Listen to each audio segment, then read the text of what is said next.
Hello everybody, welcome to the Core Content Lecture 1. This one will be discussing proper and effective journaling.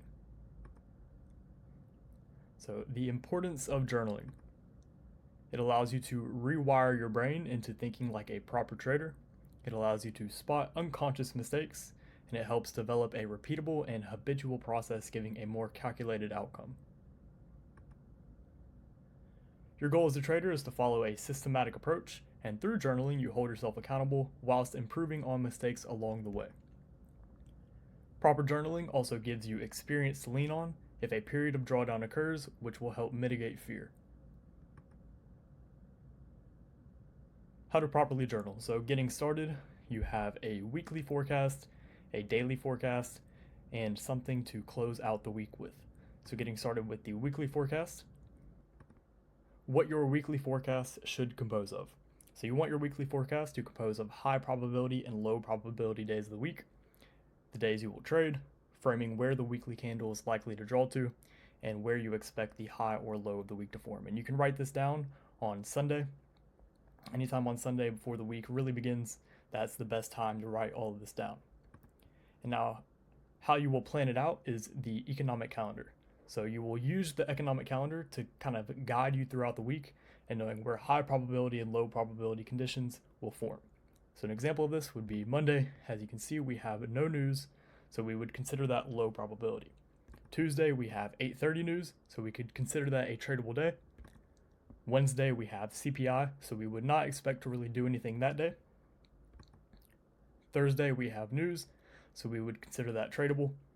And then Friday, no news, so we would consider that low probability. And then once you have all of that outlined, you can write, I expect the weekly candle to draw towards, and then write wherever you think it's likely to go. And then I expect Tuesday or Wednesday to form the high or low of the week, using the information from what we can see on the screen from the economic calendar. All right, so now that we've gotten the weekly forecast out of the way, we can go into the daily forecast. What your daily forecast should compose of, where you expect the daily candle to draw towards, and also you want to outline old highs, lows, and gaps that may serve importance.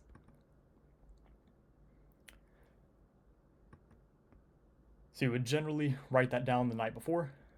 If your time zone permits it from being the night before, because I know a lot of people over here in America, Asia session is nighttime for us, and we generally sleep through London and then wake up for the morning session. But if your time zone permits it, then you could just write this down in Asia session before the day really takes off.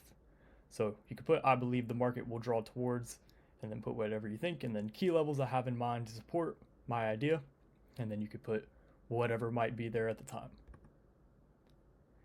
And then once you have that out of the way, you have your session before. So what you want to write down your session before is characteristics of what happened the session before and how you'll use that information to help reinforce your idea or scratch the idea altogether. So an example of this would be London session did something, and then I would like to see next in New York to support my idea. So if you trade the New York session, before the New York session begins, then you would write down anything that happened in London session and use that information to support your idea for attacking the New York session. And then we have after the fact. So journal what you anticipated to see versus the result and the outcome of a trade if you placed one. So you could write down I anticipated and the market did something. Now we have the daily forecast out of the way. We can look at closing out the week. So whenever you're closing out the week, once a week has officially closed, give yourself a performance evaluation. Write down mistakes you made and how you can correct them for next time, and write down things you did good at and give yourself credit for observing or anticipating a positive outcome. So with this, you're looking at the good and the bad, and if you do this week after week after week, day after day, then you will slowly but surely get a lot of data gathered that will help you a lot and help you advance very, very quickly. This is the same thing that I used, the same kind of template that I use every single week and I've journaled probably over 1,500 pages, and this will help you get on track and reach a very, very, very high degree of accuracy. So hopefully you found this one insightful. I will speak with you all tomorrow. Enjoy the rest of your weekend.